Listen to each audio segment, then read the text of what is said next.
Well, I have a great job, and I love being an editor because I get to see the movie from every perspective, and I don't know how many jobs there are that allow you to do that other than director. I think that says a lot about how important editing is in the process. I get to see usually a little bit of pre-production. I get involved with the script usually before the movie's been shot. I get to read the script and give comments on it. Then I'm there for pre-production a little bit. During production, I see the movie as it's being shot. I'm on set. I get to watch the director work with the actors. But then when the whole crew goes home after the movie's wrapped, I'm still on the movie. I get to see what happens in the editing room as we cut the movie together. I get to hear him talk to the composer. I get to watch the visual effects artists work. I get to manage the sound crew and mix the movie, which is my favorite part. And then I get to deliver the film and then go to the theater and watch it with an audience. And I have seen that movie from when it was just a dream in somebody's head to when it's in front of an audience, and it's pretty fun. Here with the mission, sir? Trying to get me back in the world? Trying to save it. Working at Marvel is really great. I've been totally blessed to get involved with these guys because they are really a filmmaker studio, and they think like filmmakers. Kevin Feige, who runs the studio, he's a filmmaker. He's a studio executive, but he's also a filmmaker, and he's really smart. Has great taste, and he's really the person who kind of oversees the franchises, but also there's overarching story arcs that move from film to film, as we saw with the lead up to Avengers. And I think that having someone like that that's guiding the process, it makes it easy for us because we approach them just each film as its own unique film.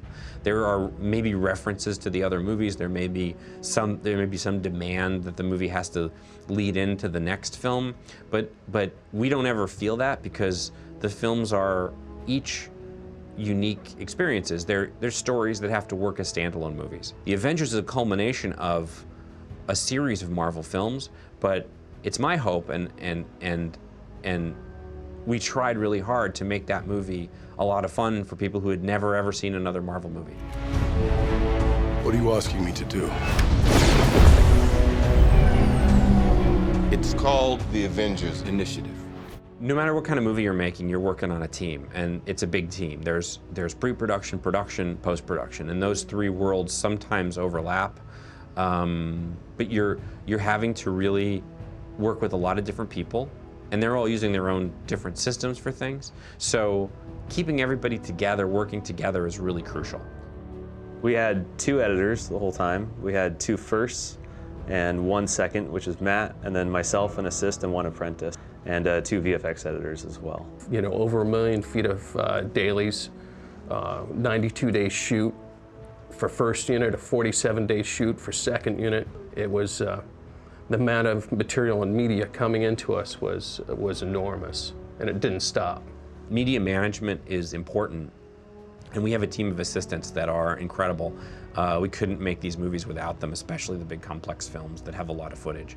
And they are this amazing group of people who design and manage a daily's workflow, and those designs are custom for every film because directors have different demands, producers have different demands, and movies have different demands. Every movie's different. It really requires a custom job, and that's what our assistants are great at. Doctor, we need you to come in. What if I say no? The speed at which I can get material from set, I can sometimes have a scene cut before the director sees the dailies at the end of the day now. I get the material so fast, and I think that's helpful because I can help consult on how things are going. I can be sort of a consigliere about, you know, how the movie's going, especially in the first few days, which are crucial when you're trying to find out what it's gonna feel like and what the tone's gonna be. So that speed can sometimes be a problem because everybody wants everything right now, but having the ability to answer the director's call quickly is one of the most significant parts of, you know, it's only been in the last few years that you've been able to get material into the system that quickly. It's the advent of digital sound capturing, it's the advent of shooting on non-film based systems like the Alexa. The workflow on Avengers was they'd shoot to Arri Raw to Codex mags. Those mags would come to me in editorial, and I'd back them up to LTOs on a Codex lab. Then those mags were then sent to an e-film trailer where they were copied to a SAN, where they got color corrected based on reference material that the DIT and the director of photography would send to them. and then they made DNX media through Colorfront, which was then sent back to us. So eFilm was integral in the dailies workflow and into post for Avengers. They sent out a team of colorists and dailies operators and everybody to Albuquerque, and they were like one building over from us. So any issues that we had, you know, could be resolved right away.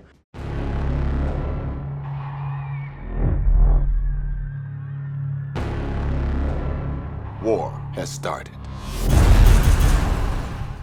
Robin really kind of, on Avengers, was the kind of go-to guy. So we would go and have meetings with eFilm and work out the workflow and the, you know, the color and the sound and how everything was going to come back to us. I was fortunate enough to get into Photochem Next Lab right at the time that Red and all these cameras were becoming very popular, so I got a whole bunch of time to do R&D, and I got to go from the ground up and learn these cameras and the workflows as they were being developed. So I spent 2.5 years doing that before I ever became an assistant editor. It's integral to set that up from day one and have the right workflow, because it could just fall apart real easy, and if it starts unraveling, it's really hard to go back, especially with the time pressure that you're under. I'm finding that a lot of the things that post houses used to do are slowly making their way into the editorial room. You'll find a lot of shows these days that are processing their own dailies with assistant editors that they don't even use a post house for. For instance, I was doing the VFX reference pulls on Avengers. We pulled almost 1 million frames just in-house. I mean, I'd feed it in EDL and just let it do its thing, you know? One of the great things about the Avid and nonlinear editing in general is you can have everything that was shot at your fingertips at every moment. It's every visual effects iteration, every shot that was shot on production, all of the dialogue that was recorded on every microphone. I mean, it's a massive amount of material that we have to manage, and it's all available to the editor at all times. I mean, we were very meticulous about the way we handled data. Everything was on encrypted drives for security. Everything was backed up to several different places, including 2 SANs and 2 sets of LTOs, making 4 LTOs total. There wasn't one frame that was lost on this entire movie, and we shot, I think, almost 200 terabytes of very raw, at least, was my final count near the end. And countless hours of 5D and tons of film, too.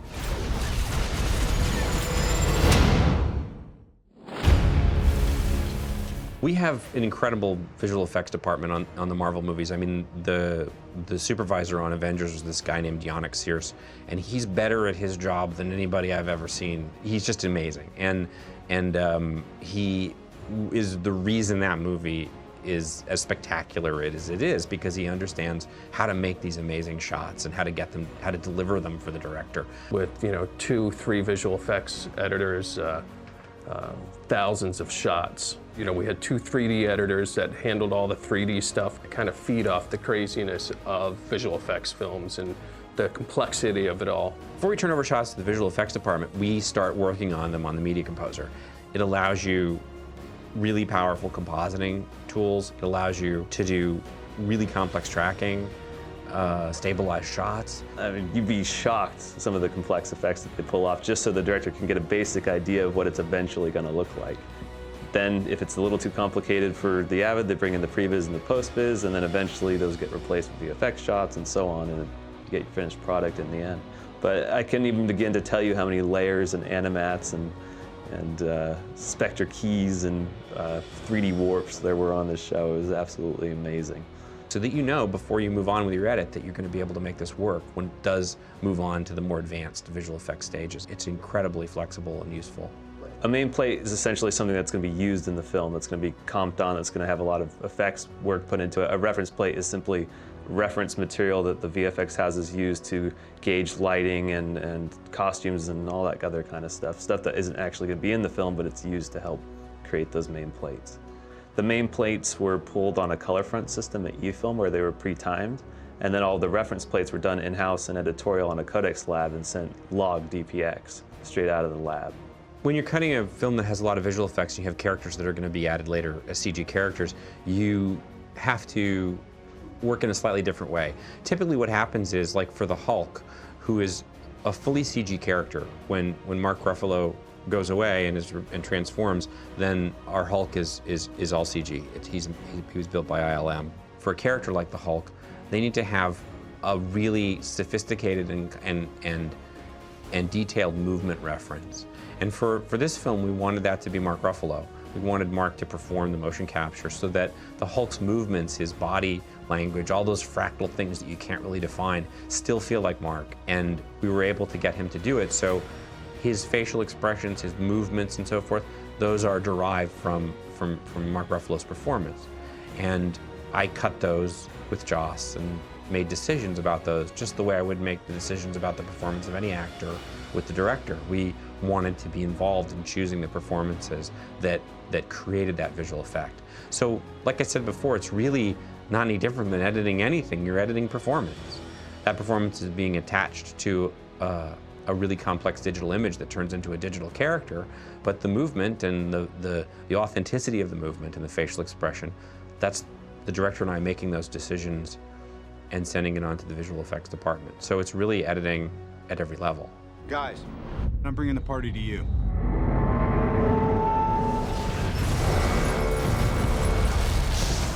Another thing I'd tell people who are starting out or who are interested in learning a little bit more about editing is I'd really suggest that they learn about motion picture sound, because it's more important than anybody ever realizes. I mean, it is fully 50% of the experience you have in a theater. And I'm not exaggerating about that. It really delivers a lot. If you think about what that track is, it's the music, it's the actors' voices, it's the sound effects, it's the backgrounds, it's all of that imagery. And you can have a beautiful looking movie, but I find too that audiences are much more forgiving of a disparity between visual shots. If two shots don't quite fit together, they won't notice, but if a sound is interrupted, they'll feel like something is profoundly wrong. I mean, sound is a huge part of cinema, and I really love motion picture sound, and mixing the movie is one of my favorite parts of the process. The ability of music to move people is huge. I mean, anybody knows that. Anyone who has had a human experience knows that music is incredibly significant and moving, and it moves us emotionally. But really, it's just a collection of sound and rhythm. It's not anything magic, but yet it is magical. And the difference is it's the organization of those pieces. It's the length between beats. It's the pitch of the note. It's the frequency of which the notes come, and it's the structure and how that structure is repeated. All of those things are editing.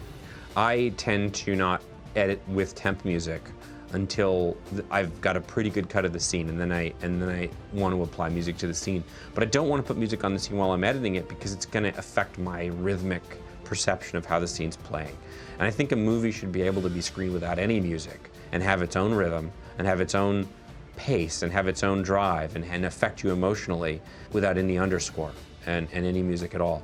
Only when the movie works can you then add music to augment it. I think that's an important technique for me. I don't like to apply music to cuts until later. But that said, I'm very affected by music. I listen to music sometimes while I'm editing. I just simply don't sync it up to picture in any way that's repeatable, because I don't want to get a preconceived rhythm in my head that only works with that piece of music, because I don't know if that's going to be the director's choice or if we're going to be able to afford it or use it. So I tend to try and work without it.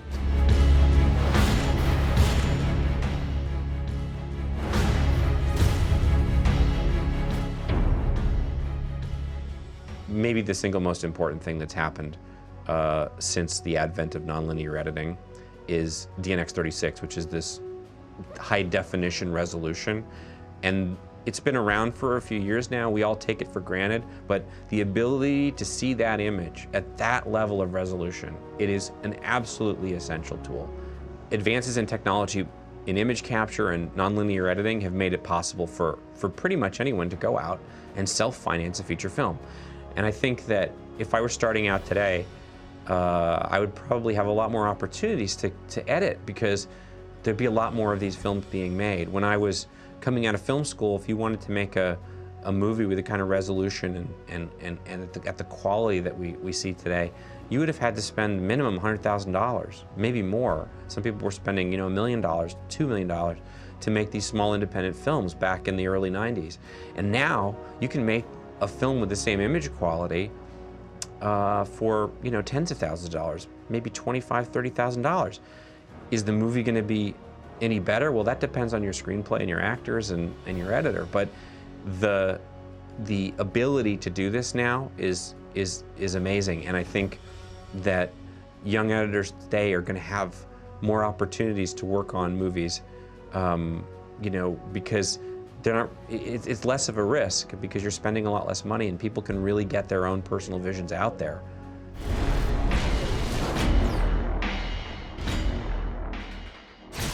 Apparently I'm, what is it, volatile, self-obsessed, and don't play well with others.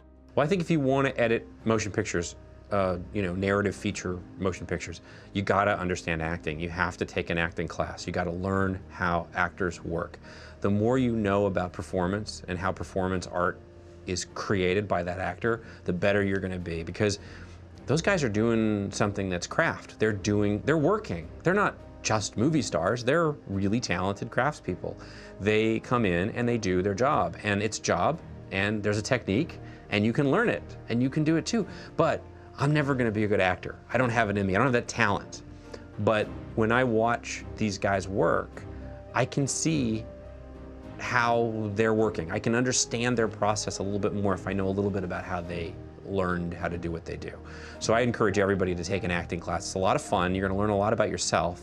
It's actually something you can use in your life, because acting is simply, you know, finding ways to express your emotions and finding ways to, you know, to get your point across. It's communication. People have been doing it for as long as there have been people. So it's a great thing to learn, and I highly recommend it. The other thing I would say is you gotta learn screenwriting. If you don't know screenwriting, you cannot be an editor, period. Don't do it. Don't go in the room because you're not really qualified. You need to understand film structure. You need to understand how screenplays are created and how they're assembled. Because before the movie is edited, it is written. When you are editing the movie, you're essentially rewriting the movie. If you don't understand the fundamentals of film structure, if you don't understand how a writer approaches material, you're not going to be particularly helpful, because at the end of the day, what you're trying to do is deliver the audience a great screenplay with incredible acting. So you need to know how to make a great screenplay, and you need to know how to get great acting.